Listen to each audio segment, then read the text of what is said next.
नमस्कार।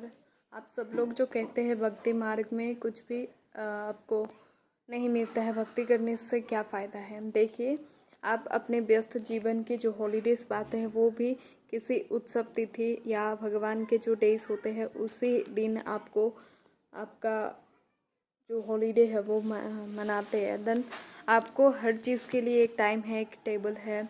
आप जिस दिन जिस बार को जैसे जैसे कि मंडे टू सैटरडे आप कर्म करते हैं, देन संडे आप एंटरटेनमेंट करते हैं। लेकिन भगवान के लिए आप टाइम कब निकालेंगे वो भी ज़रूरी है, क्योंकि हमारी लाइफ को जो 4 स्टेजेस से भगाया गया है उसी स्टेज पर ही हमको अपना भक्ति साधन मार्ग करके हमारे जो पुनर्जन्म है उसी राह को लिए भी हमको कुछ करना चाहिए।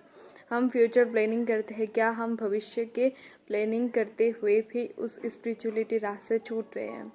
क्योंकि देखिए, यहाँ पे जितनी भी सारी हॉलीडेज़ मनाती है, जितने सारे दिन आप छुट्टी में होते हैं, उतने दिन आप सिर्फ एंटरटेन में अपना समय वेस्ट कर देते हैं। यहाँ पे हम जो कुछ भी कर्म कर रहे हैं, कुछ भी कर रहे हैं, अपना अपना जो भी वर्क है, ये सब कुछ बस एक टाइम पास ही तो है। यहाँ पे जो सच्चा रियलिटी है वो क्या है, वो बस हम भगवान का नाम जितने समय जाप करते हैं वही हमारे लिए इम्पोर्टेंट रियलिटी है। और इसी फैक्ट को जब आप समझेंगे तब आपको होगा कि बिलीव आएगा। जब आप बिलीव करेंगे भगवान के ऊपर, काम करते हुए भगवान का नाम लेंगे, तब जाके आपकी ज़िंदगी में कुछ अच्छा होगा।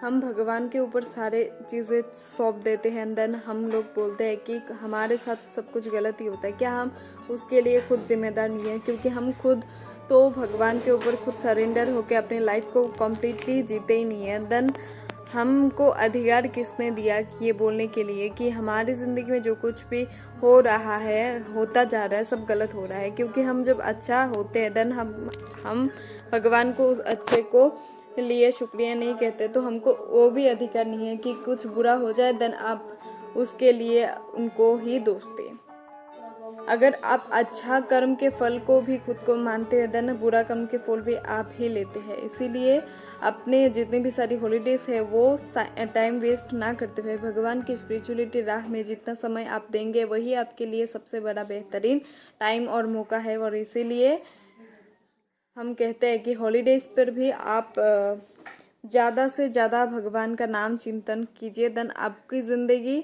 में कुछ भी चल रहा होगा तो उसका सब कुछ आप खुद के ऊपर निर्भर कर लेते हैं, सब कुछ खुद को मालिक बना देते हैं। इसीलिए हमारे रिजल्ट हम जो से सोचते हैं ऐसे मिलते नहीं है। भगवान इसलिए हमको कहते हैं कि तू जैसा चाहता है वैसा नहीं होगा, मैं जैसा चाहता हूँ वैसा ही होगा। इसीलिए हमारी भलाई और अच्छाई इसी में है कि भगवान जैसे चाहे, भगवान जिस कर्म को जिस प्रकार से दे उसी प्रकार को हमको एक्सेप्ट कर लेना ही हमारे लिए बहुत ही ज़्यादा महत्वपूर्ण बात है। इसी वीडियो को ज़्यादा से ज़्यादा शेयर और सब्सक्राइब जरूर कीजिएगा।